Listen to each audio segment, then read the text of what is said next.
Apóstolos, capítulo de número 12, verso de número 9.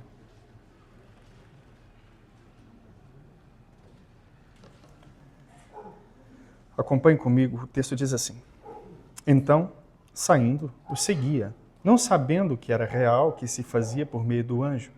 Parecia-lhe antes uma visão. Depois de terem passado a primeira e a segunda sentinela, chegaram ao portão de ferro que dava para a cidade, o qual se lhe abriu automaticamente. E saindo, enveredaram por uma rua. E logo adiante o anjo se apartou dele. Então Pedro, caindo em si, disse: Agora sei verdadeiramente que o anjo que o Senhor enviou, agora sei verdadeiramente que o Senhor enviou seu anjo e me livrou da mão de Herodes e de toda a expectativa do povo judaico. Considerando ele a sua situação, resolveu ir à casa de Maria, mãe de João, cognonimado Marcos, onde muitas pessoas estavam congregadas e oravam. Quando ele bateu ao postigo da porta, veio uma criada chamada Rode ver quem era. Reconhecendo a voz de Pedro, tão alegre ficou que nem o fez entrar, mas voltou correndo para anunciar que Pedro estava junto ao portão. Eles lhe disseram: Está louca. Ela, porém, persistia em afirmar que assim era. Então disseram: É o seu anjo. Entretanto, Pedro continuava batendo. Então eles abriram, viram-no e ficaram atônitos. Ele, porém, fazendo-lhes sinal com a mão para que se calassem, contou-lhes como o Senhor o tirara da prisão e acrescentou: Anunciai isto a Tiago e aos irmãos. E saindo, retirou-se para outro lugar. Sendo já dia, houve não pouco alvoroço entre os soldados sobre o que teria acontecido a Pedro. Herodes, tendo-o procurado e não o achando, submetendo as sentinelas a inquérito, ordenou que fossem injustiçadas. E descendo da Judéia para Cesareia, Herodes passou ali algum tempo. Ora, havia séria divergência entre Herodes e os habitantes de Tiro e de Sidom. Porém, estes, de comum acordo, se apresentaram a ele e, depois de alcançar o favor de Blasto, camarista do rei, pediram reconciliação, porque a sua terra se abastecia do país do rei. Em dia designado, Herodes, vestindo de traje real, assentado no trono, dirigiu-lhes a palavra, e o povo clamava: É voz de Deus, e não de homem. No mesmo instante, um anjo do Senhor o feriu, por ele não haver dado glória a Deus, e comido de vermes, expirou. Entretanto, a palavra do Senhor crescia e se multiplicava. Barnabé e Saulo, cumprida a sua missão, voltaram de Jerusalém, levando também consigo a João, apelidado Marcos. Amém? Vamos orar? Pai, essa é a tua palavra, Senhor. Nós acabamos de ler com respeito a Deus e temor. Nós clamamos ao Senhor que, por misericórdia, o Senhor possa falar conosco, que o Senhor possa nos instruir, que o Senhor possa nos guiar o coração, em nome de Jesus. Amém. Podeis assentar, meus irmãos. Como os irmãos perceberam, nós vamos falar hoje da fuga de Pedro, em especial. Essa é a segunda parte de sua fuga. Nós começamos a falar dela no começo, na ministração passada.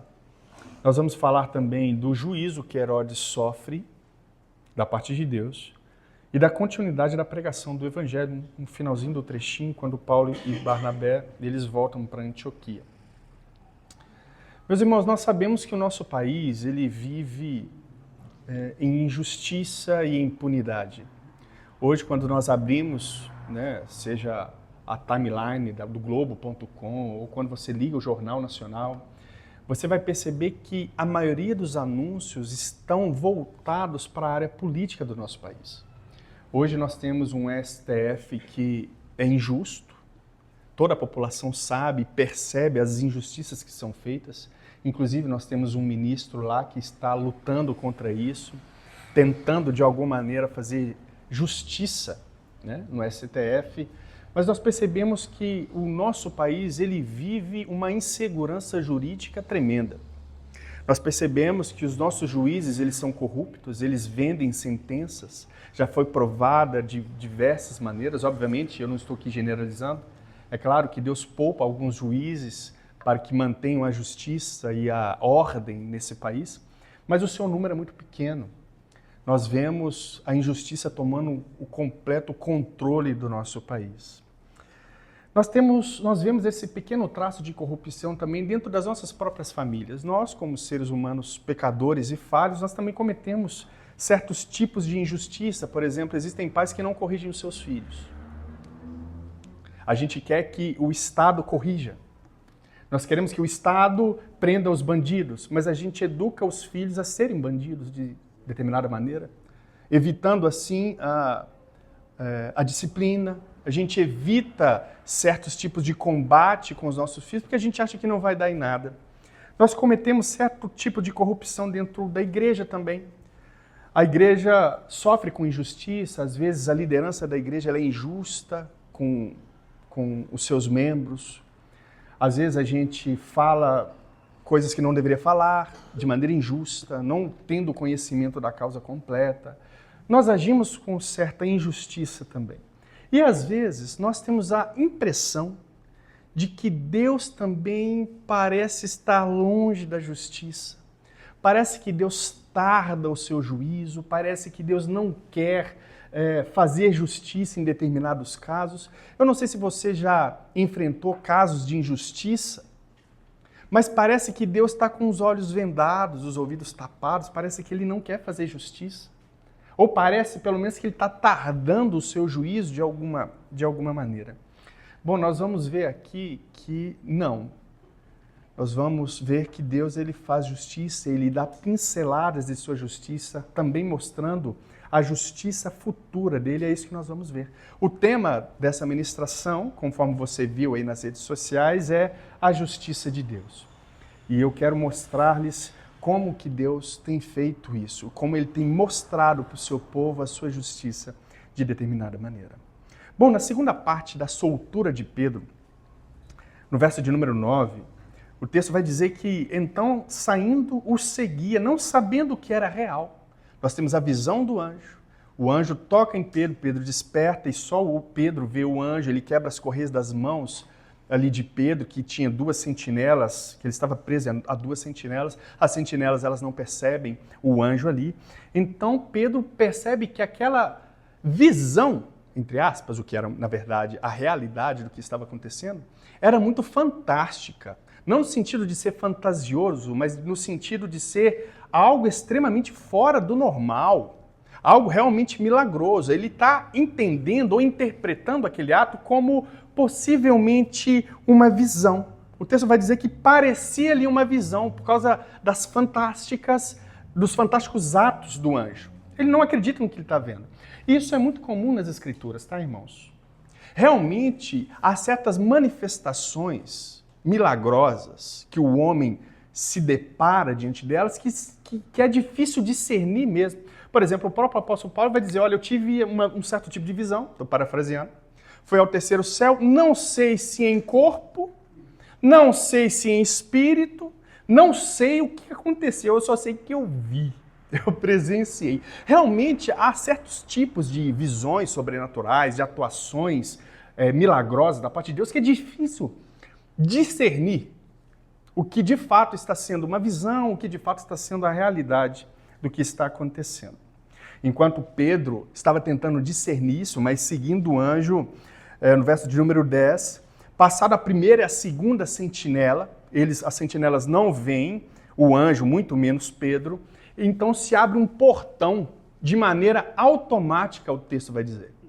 E a palavra no grego é exatamente esta, automatic, é automático mesmo, a porta se abriu. Nos contos judaicos era comum, nas fantasias que eles criavam, nas histórias fantasiosas, portas se abrir, isso é muito natural. Nos filmes, hoje a gente vê muito isso, né?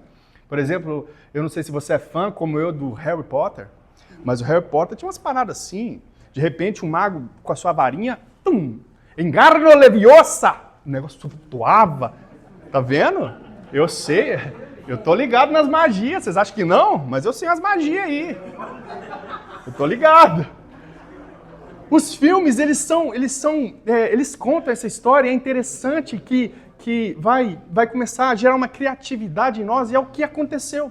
O portão, meu irmão, era extremamente pesado. Não foi o anjo que foi lá abrir o portão simplesmente abriu. E quando esse portão abre, obviamente, é a mão de Deus abrindo esse portão. Agora, essa figura do portão é muito interessante, porque Deus tem um negócio com porta. Deus, ele gosta de porta, ele tem uma intimidade. Por exemplo, ele vai dizer que as portas do inferno não prevalecerão contra a igreja. Em outro contexto, ele vai dizer, eu sou a porta. Por que não é o anjo que abre a porta, meu irmão? Porque é Deus que abre porta. É Deus que abre a porta do inferno. É Deus que abre a porta do céu, a janela do céu. É Ele que faz as coisas acontecerem de fato. É Deus que abre a porta na sua vida, meu irmão. Saiba disso. A comando dos anjos, é Deus que faz isso também. É Deus que muda o seu povo, é Deus que guia o seu povo. E Deus gosta desse negócio de abrir porta. É muito interessante. No verso de número 11, então Pedro cai em si. E agora ele vê verdadeiramente que foi o anjo do Senhor que o livrou da mão de Herodes e de toda a expectativa do povo judaico. Herodes tem os seus planos frustrados. A expectativa de Herodes em matar Pedro é completamente frustrada, mas também a expectativa do povo judeu de matar Pedro é frustrada. Mais uma vez, o povo judeu continua a matar os seus profetas e a perseguir aqueles que são enviados por Deus ao povo. No verso de número 12, considerando ele a situação, resolveu ir à casa de Maria, mãe de João. Por que resolvendo? Nessa situação, no lugar geográfico na qual ele se encontrava, a casa de Maria era a casa mais próxima. Então ele olha a situação na qual ele está, o anjo se aparta e ele resolve ir até a casa de Maria. Esta Maria é a mãe de João, que é o autor do livro de Marcos. E essa mulher tinha muitas pessoas congregadas na sua casa, na qual eles estavam orando em favor da vida de Pedro. Maria é a tia de Barnabé, a mãe de João. Mas eu quero lembrar aos irmãos que eles eram da descendência sacerdotal. Eles tinham posses. A casa de Maria era uma casa larga, espaçosa. Quem tinha casas grandes, obviamente, como na nossa cultura, são pessoas ricas. Portanto, Maria era uma mulher rica. Nós não temos menção aqui ao seu esposo, provavelmente já falecido, mas Maria se converte ao Senhor e ela, o que ela faz? Ela abre a sua casa para que essa casa se torne uma igreja. Olha só, Maria, uma mulher rica, abre a sua casa para que esta se torne uma igreja. Muitos, meus irmãos, ao ganhar dinheiro, eles se fecham. Eles não abrem os lares para receber. E a nossa igreja trabalha com pequenos grupos, então há sempre um ponto importante, que é essa questão da hospitalidade, que muitas pessoas não querem abrir suas casas, os ricos não querem abrir, porque senão eles pensam que vão destruir a casa inteira. E de fato, às vezes acontece. Uma vez eu recebi uma família na minha casa, eu tinha um móvel, e esse irmão, amigo, tinha uma criança. Era uma paz essa criança. Essa criança começou a pegar o meu móvel e lascar ele todo assim. Ele puxou a lasca do móvel assim. Ó. Quando eu cheguei e olhei o meu móvel, falei, misericórdia. A ira brotou no meu coração. A vontade de bater nessa criança, de ser o pai dela, foi grande. Nossa, se fosse meu filho, esse menino. Mas acontece, meus irmãos, esse tipo de coisa acontece. Só que nós temos que nos lembrar que, isso aqui é importante, tá, irmãos? Que a casa não é nossa, em primeiro lugar. O móvel não é meu. A minha casa, ela pertence e está ao auxílio do Senhor Jesus. É claro que havia um amor no meu coração às minhas posses. Porque se não houvesse, eu não teria mirado tanto intimamente. Eu amava aquele hack da televisão. E o menino destruiu o hack. Jogou, enfim.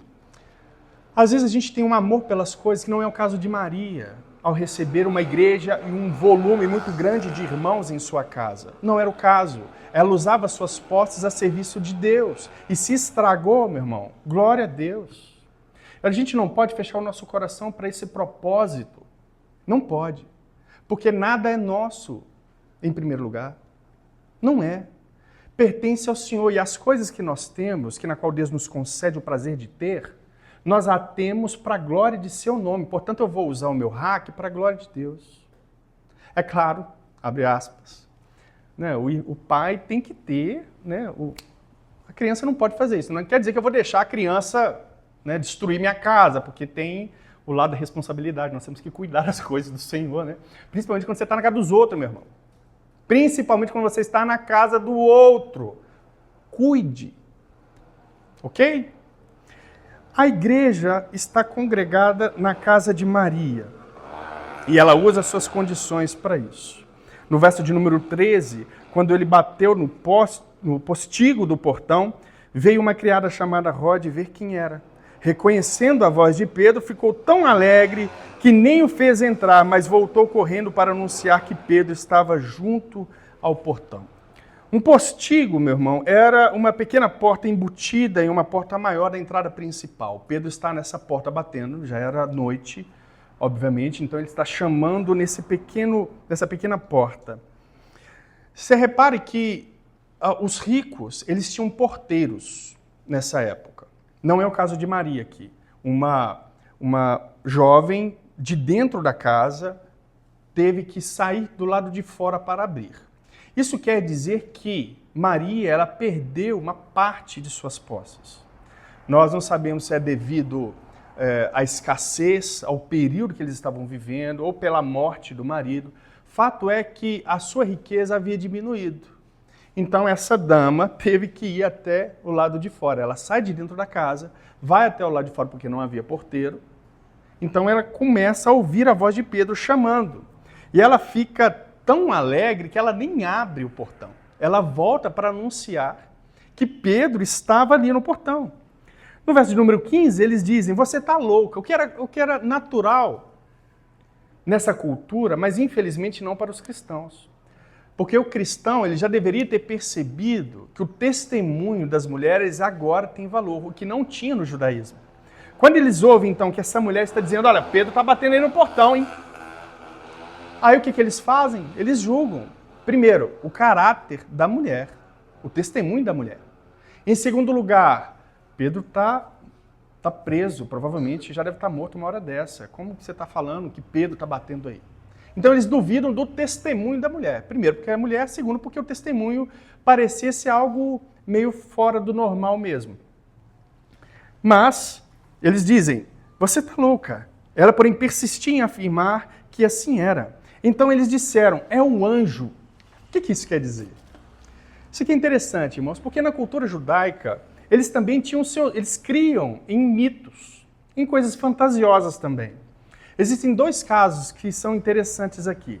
O primeiro é que os judeus ensinavam que os anjos da guarda tomavam a forma de pessoas a quem protegiam e, desse modo, serviam como seus sósias. Olha o que eles criam, culturalmente. Uma outra vertente uma outra tradição dizia que os justos eles se tornariam semelhantes aos anjos depois da morte. Então eles já estão dizendo, olha menina, você está louca, porque provavelmente Pedro já morreu. Não, mas ele está batendo lá. Não, deve ser o anjo dele. É por causa desses mitos, sabe?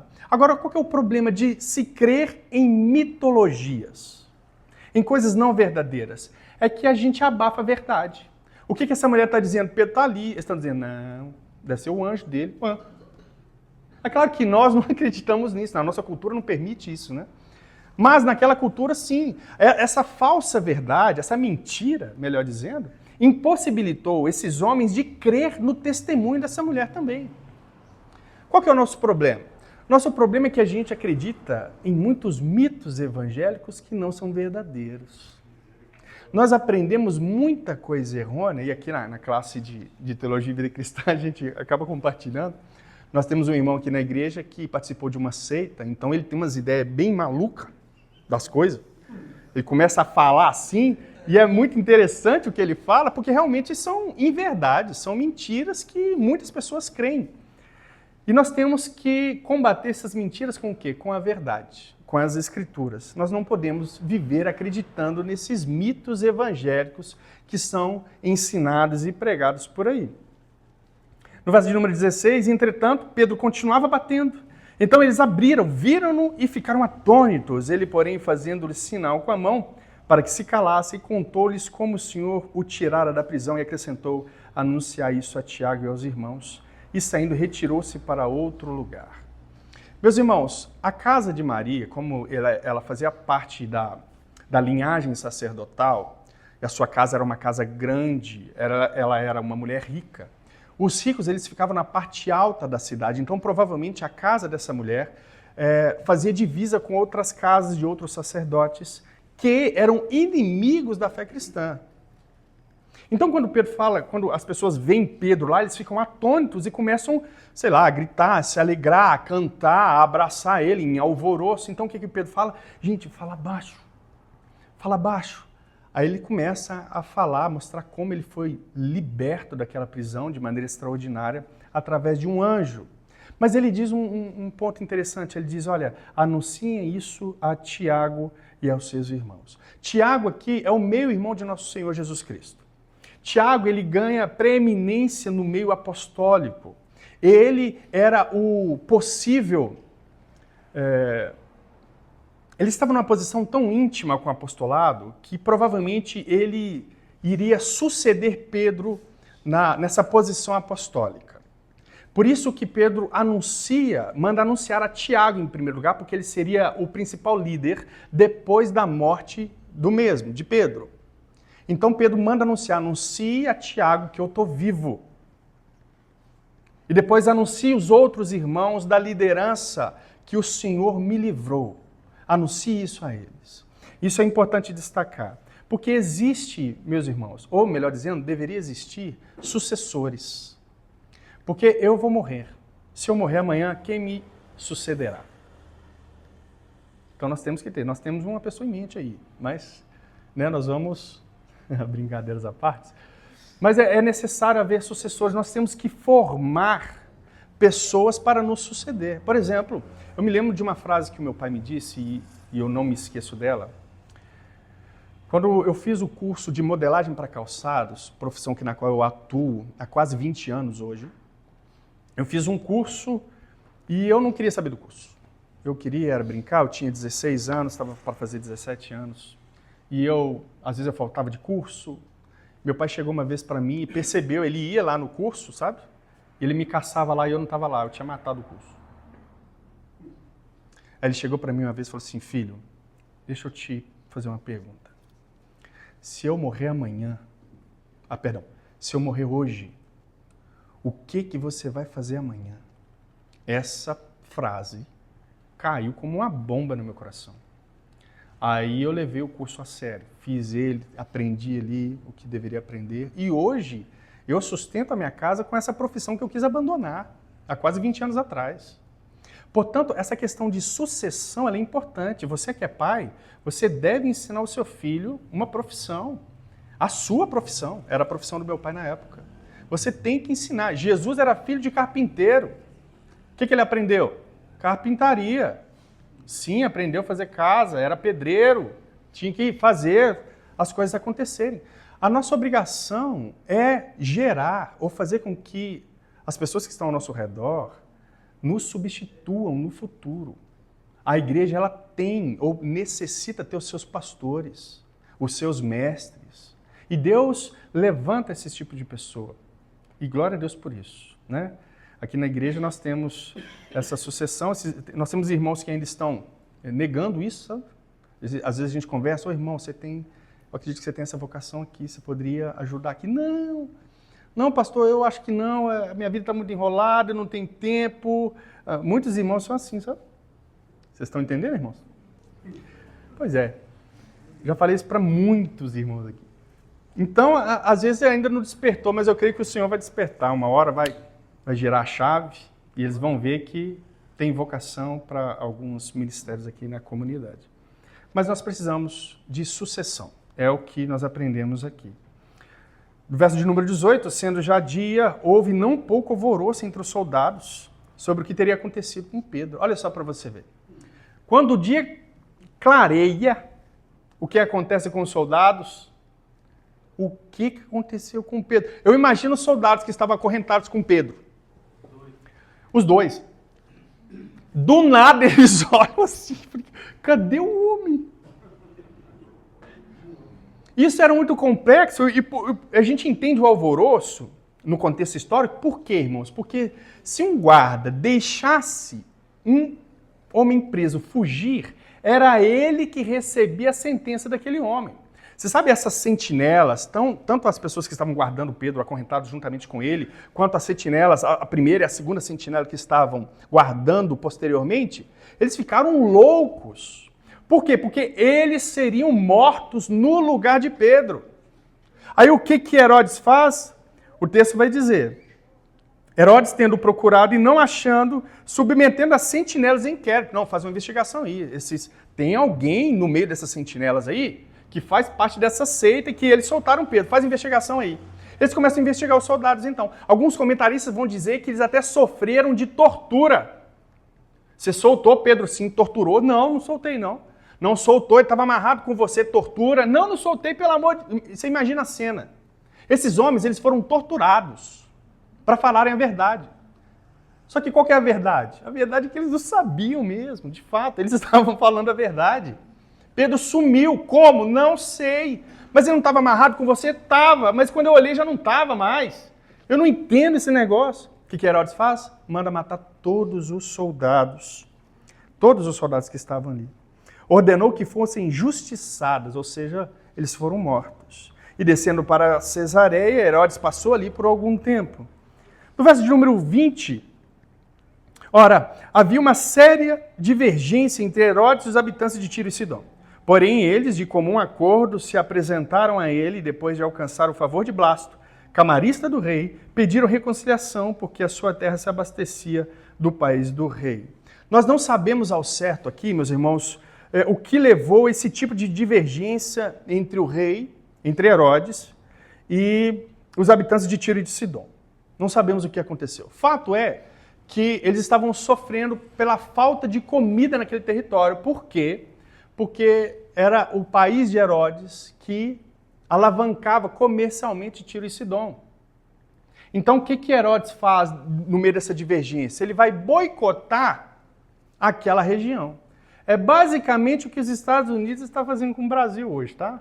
É basicamente isso. Estão elevando, barrando o comércio, então há um enfraquecimento comercial e com isso a pobreza vem. Vindo a pobreza, a escassez, fome e daí a gente tem doenças, etc. Surge uma porção de outros problemas. Só que a liderança de Tiro e Sidom, eles começam a argumentar com Blasto, que era o camareiro do rei. Eles ganham a confiança, a empatia deste homem, e este homem se torna um intercessor entre os dois. Então, este homem, Blasto, começa a conversar com Herodes, então, ele começa a ceder. Eles, então, eles fazem as pazes ali. E depois disso, em um dia designado, verso de número 21, Herodes, vestido de traje real, sentado no trono, dirigiu-lhes a palavra. Então, para causar uma paz naquele ambiente, Herodes, ele, em um dia determinado, e esse dia era o dia em que, deixa eu só me lembrar aqui, o dia, segundo o historiador Flávio Josefo, era o dia do festival feito para honra ao imperador Cláudio. Ele escolheu essa data específica para falar ao povo, para gerar ali a reconciliação entre os dois povos. O texto vai dizer que ele estava vestido de traje real. Flávio Josefo vai dizer que nesse exato momento as vestes deste imperador, ela tinha fios de prata nela, ela era toda prata. As mulheres sabem muito bem o que é isso. Nas festas à noite, algumas mulheres se vestem de ouro, né? Tecido dourado, prateado, com glitter, enfim. Era mais ou menos isso. Era isso que Herodes estava vestindo. Só que o que acontecia? O que aconteceu? Flávio Josefo vai dizer que quando o sol começou a nascer, o Herodes estava sentado no seu trono, diante de uma multidão de pessoas. Quando o sol nasce, os raios solares batem nas vestes de Herodes e essas vestes refletem. Quem que refletiu a glória de Deus, irmãos, que você se lembra? Moisés, ao ver Deus, a sua face brilha como o sol, a ponto das pessoas não conseguirem olhar. Então essa imagem está muito vívida entre os judeus, entre este povo. Então, quando as vestes de Herodes refletem os raios do sol, todo o seu corpo brilha. Então, Herodes, é igualzinho que é hoje, irmãos. É muito interessante a história sendo contada e como a gente percebe ela nos movimentos políticos hoje. Herodes, ele tinha os seus bajuladores também espalhados pelos 4 cantos daquele ambiente. Assim como hoje os governos não pagam para você ir lá fazer uma palestra, não, manifestação, obrigado. Uma manifestação. Os governos não pagam. Aqui o caso. De quem que eles aprenderam? Os bajuladores são colocados e quando as vestes, isso é de maneira proposital, quando as vestes de Herodes começam a refletir, o que eles começam a dizer e incentivar o povo a dizer também? Isso é um Deus. Herodes começa a falar com as vestes brilhando e os bajuladores começam a dizer, essa não é a voz de um homem, essa é a voz de um Deus. Aí o efeito manada acontece e todo mundo começa a dizer, olha, é um Deus mesmo que está brilhando ali. Esse não é. E a imagem de Moisés está aqui, então está tudo conspirando para esse fato. Aí o que acontece com ele, irmão? O texto vai dizer, verso de número 23, no mesmo instante, um anjo do Senhor o feriu, por ele não haver dado glória a Deus, e comido de vermes, expirou.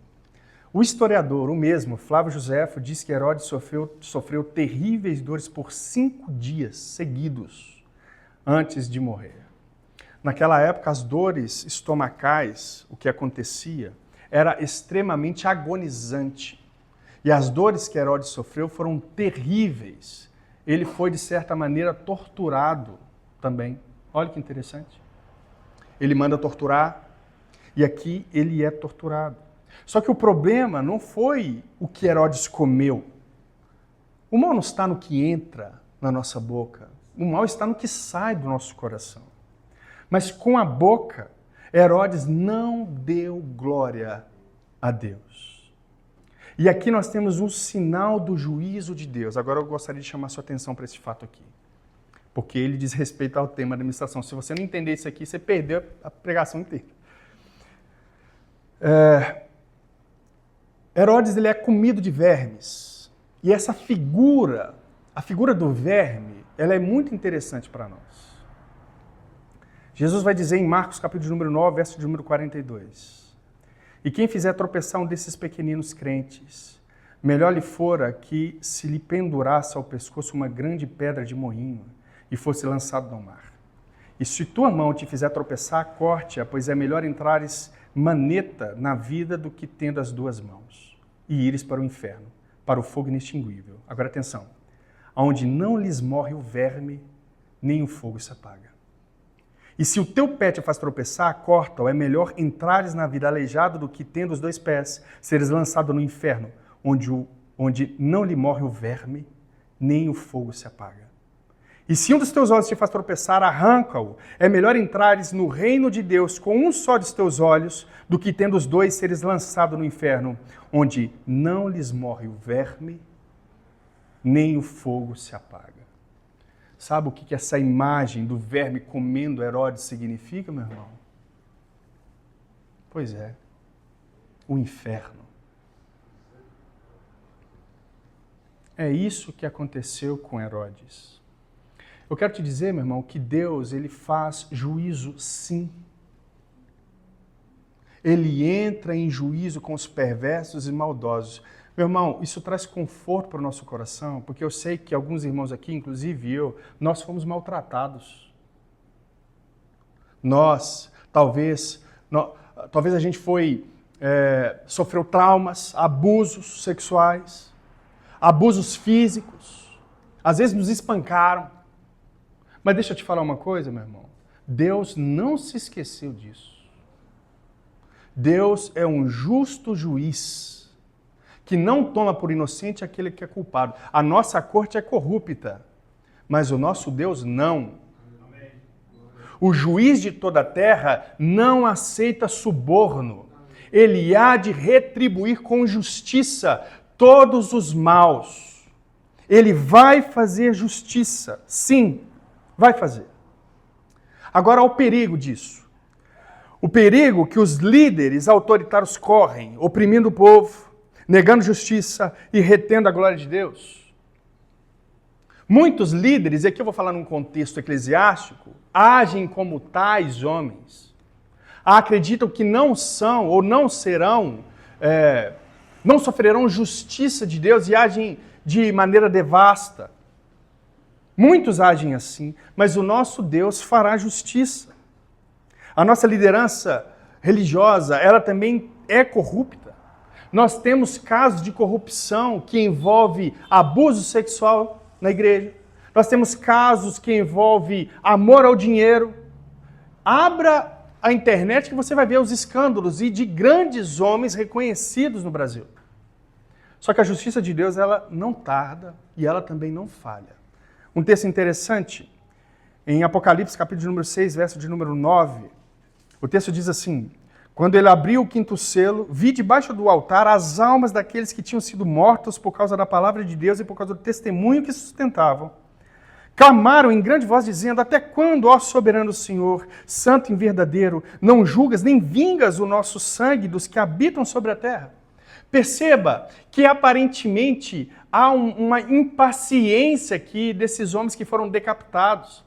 Só que a resposta de Deus é: então cada um foi dado uma vestidura branca, e lhes disseram que repousasse ainda por um pouco tempo, até que também se completasse o número dos seus conservos e de seus irmãos, que iam ser mortos como igualmente eles foram. Ou seja, espera mais um pouquinho aí. Vocês têm irmãos que serão mortos da mesma maneira, mas o juízo já vem. Espera mais um pouquinho. E para acalmar a sua impaciência, toma aqui uma veste branca. Ou seja, o fim já está pronto. Vocês vão se vestir dessa maneira, vocês vão julgar as nações, vocês irão julgar os anjos. Toma aqui a veste de um juiz. Calma, espera mais um pouco. Sabe o que Deus faz, meus irmãos? Ele espera mais um pouco. Ele espera o nosso sofrimento. Ele espera a nossa morte. Ele espera o findar de todas as coisas, para que o juízo seja extremamente justo, para que os eleitos sejam despertados, para que o evangelho seja pregado em toda a terra. Deus é um reto juiz e julga com justiça. Calma mais um pouquinho. Acalme o seu coração, ainda não é o fim. Talvez você está vivendo uma impaciência em todos os ramos da vida, em todas as esferas da vida, impaciência no trabalho, impaciência no casamento. Espere. Clame ao Senhor por graça e misericórdia. Deus há de fazer justiça. E é por isso, meus irmãos, que nós desejamos tanto o reino de Deus. Quando nós oramos aqui, nós oramos o trecho que diz: que venha o teu reino e seja feita a tua vontade. Quando o reino do nosso Deus se estabelecer, a justiça reinará. A vontade de nosso Deus será feita e manifestada plenamente. Tenha paciência, vai acabar. O nosso rei não tarda, ele tem propósitos e planos. Acalma o coração, tenha um pouco mais de paciência. Para aplicação, o nosso Deus, ele nunca perdeu o controle de absolutamente nada. No macrocosmos, nem do microcosmos. Ele não perdeu o controle das células do seu corpo, é ele que comanda, ele que manda tudo ali. É ele que manda nos astros, cometas, é ele que faz eles passarem aqui e acolá. É ele que governa todos os astros. Ele governa o maior de todos os animais e o menor de todos eles. Ele governa exatamente todas as coisas. Olha o que Jesus diz em Mateus 28, 18. Jesus, aproximando-se, lhes falou, dizendo: toda autoridade me foi dada no céu e na terra. Tenha paciência, meu irmão, porque Jesus, ele já venceu. O nosso Deus, ele não perdeu o controle. Continue testemunhando, porque ele irá enxugar de nossos olhos todas as lágrimas. Irá nos purificar, livrar-nos dessa carne cheia de pecado. O nosso corpo será semelhante ao corpo de nosso Senhor Jesus Cristo, livre dessa contaminação pecaminosa. Portanto, tenha paciência. Tenha paciência, porque o nosso Deus faz justiça e ele demonstra sinais dessa justiça para que o teu povo creia, perceba esses sinais e continue testemunhando pacientemente. Saiba disso. O nosso Deus não é injusto. Ele não atrasa em sua justiça. O nosso Deus tem um caminho. E ele caminha, aliás, melhor dizendo, Os pensamentos dele são mais altos que os nossos pensamentos. Os caminhos dele são maiores e mais altos do que os nossos caminhos. Tenha paciência. No verso de número 24, entretanto a palavra do Senhor crescia e se multiplicava. Barnabé e Saulo, cumprida a sua missão, voltaram a Jerusalém, levando consigo a João, apelidado Marcos. E aqui eu finalizo. Porque no meio de todos esses acontecimentos, de todas essas coisas, a igreja ela não parou. Com a prisão de Pedro, as coisas continuam acontecendo. Quem é o sucessor? Tiago. E os outros irmãos vão subindo a cadeira aí de autoridade, vão guiando a igreja. Barnabé e Saulo estavam distribuindo os donativos que eles haviam recebido dos irmãos de Antioquia. A igreja não para. A igreja não para quando o apóstolo é preso, quando o apóstolo morre. No caso do Tiago. Ela não para, muito pelo contrário. O sangue dos mártires é semente para a expansão do evangelho. Para a expansão do reino de Deus. Jesus diz, compará-lo-ei o reino de Deus a uma semente de mostarda. É a menor de todas as sementes, mas quando ela cresce, ela vira... Ela surpreende por causa do seu tamanho. A igreja ela não para. O texto vai dizer que a palavra do Senhor crescia e se multiplicava, mesmo diante de todas as tribulações e dores. Meu irmão, não desista de crescer na palavra de Deus e de buscar o reino de Deus, mesmo diante de suas tribulações. Não desanime, continue. Vem, lê, ore sem vontade. Nossa, mas essa oração foi tão... Às vezes eu oro, irmãos, e eu julgo a minha oração. Falo, nossa, que oração mequetrefe, viu o que eu fiz agora? Mas sem ânimo, sem força, mas eu estou ali.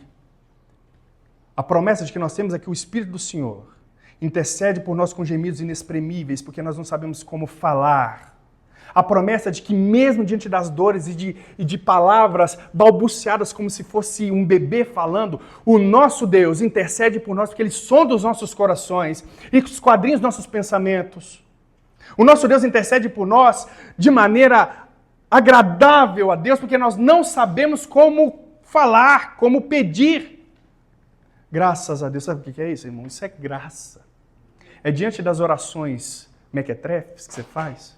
O nosso Deus é tão gracioso. Imagina isso, meu irmão. O que o nosso Deus faz por nós? O nosso Deus intercede, Ele traduz aquilo, Ele melhora a oração. O que é isso, meu irmão? Isso é graça. Isso é misericórdia, isso é amor, isso é compaixão. Mesmo nos dias mais difíceis de luta, o Senhor está ali intercedendo, trabalhando a nosso favor. Mesmo quando a gente quer desistir, chutar o balde. Mesmo quando a gente quer ir embora, quer sumir para o meio do mato. Meu pai fala muito isso. Às vezes dá vontade de ir para o meio do mato. Meu irmão, o nosso Deus, Ele intercede por nós. Ele acampa os seus anjos ao redor daqueles que o temem e os guardam. Ele nos livra. Veja o livramento de Pedro. O nosso Senhor é conosco. Esses dois irmãos, eles voltaram de Jerusalém para Antioquia e trazem consigo mais um membro para a equipe missionária, que é João Marcos. João Marcos, que se tornaria um grande evangelista. Como eu disse para vocês, ele é o autor do livro de Marcos e ele recebe a mensagem, a história do livro de Marcos através de Pedro, que estava preso aqui. Ele começa a andar com Pedro. Depois que Paulo o rejeita, ele anda com Pedro e ele vai para Roma, ele então começa a ouvir as histórias, os testemunhos de Pedro, e então começa a escrever isso. E nós temos e chegamos ao Evangelho de Marcos. Bom, meus irmãos, fique de pé, finalizo aqui. O nosso Deus, Ele não tarda, lembre-se disso. Por mais que você acredite que você não vai aguentar mais, saiba que o nosso Deus, Ele não tarda em fazer juízo, o nosso Deus, Ele nos guarda, o nosso Deus fará justiça. E Ele demonstra isso dessas maneiras, para que você entenda que Ele não tarda, que Ele não falha e que Ele é um juiz justo. Saia daqui com essa convicção, tá, meu irmão? O nosso Deus não se esqueceu da sua dor, da injustiça que foi cometida contra você, do pecado que foi cometido contra você. Ele há de fazer justiça. Amém, meu irmão? Ele vai enxugar dos seus olhos todas as lágrimas. Os seus traumas serão apagados. Tudo vai acabar. E assim nós viveremos eternamente com o nosso Senhor em gozo e alegria. Amém? Oremos ao Senhor. Pai, nós sabemos que o Senhor é um Deus que livra o seu povo da maldade dos homens maus, ó Deus. Meu Senhor, em nome de Jesus, se há algum irmão aqui que está em uma situação delicada, semelhante a essa, que o Senhor possa livrá-lo, ó Deus, em nome de Jesus, de maneira milagrosa.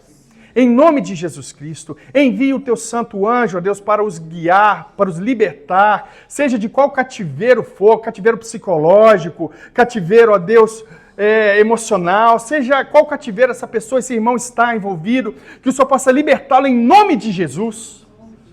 Derrama a tua graça, a tua misericórdia, Senhor, e com poder e glória, Deus, manifesta-te em nome de Jesus Cristo.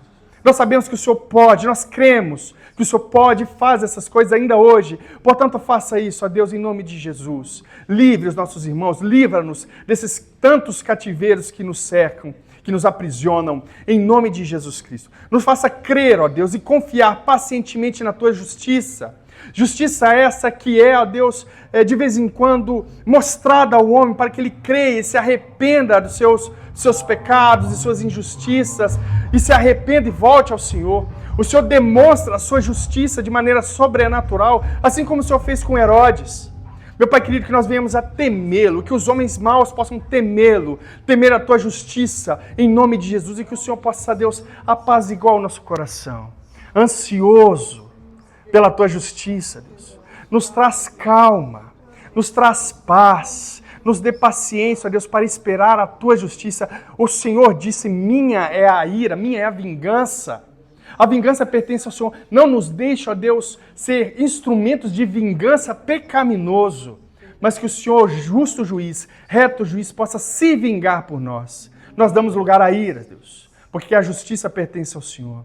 E que o Senhor, no meio de toda essa tribulação, de toda essa tristeza, esses aprisionamentos, o Senhor possa nos conduzir, ó Deus, a pregar o Evangelho. Mesmo diante dessas dores, que a busca pelo Teu reino, que a pregação do Teu Evangelho seja o primeiro lugar, ou esteja em primeiro lugar em nossas ações, para a honra e glória do Senhor. Tudo vai passar. Que nós possamos depositar nossa confiança e esperança exclusivamente no Senhor, em o nome de Jesus. Erga os seus braços. Que a graça de nosso Senhor Jesus Cristo, que o amor de Deus, o nosso Pai, e as doces consolações do Espírito sejam com cada um de vocês, de nós. Vão em paz, que Deus os abençoe em nome de Jesus e que Deus lhes dê uma ótima semana e o livre de todo o mal em nome de Jesus.